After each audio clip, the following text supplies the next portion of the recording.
सेव्यमान पावनाङ्घ्रि पङ्कजम् व्यालयत्नसूत्रमिन्दुशेखरम् कृपाकरम् नारदादियोगिवृन्दवन्दितम् दिगम्बरम् काशिकापुराधिनाथ कालभैरवम् भजे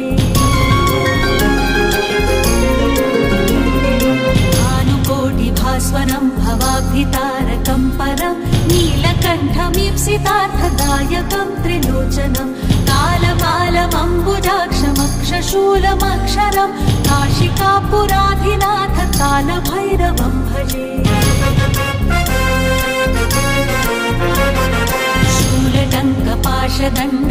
शूलटङ्कपाशदण्डपाणिमादिकारणम् श्यामकायमादिदेवमक्षरम् निरामयम् भीमविक्रमम् प्रभुम् विचित्रताण्डवप्रियम् काशिकापुराधिनाथ कालभैरवम् भजे।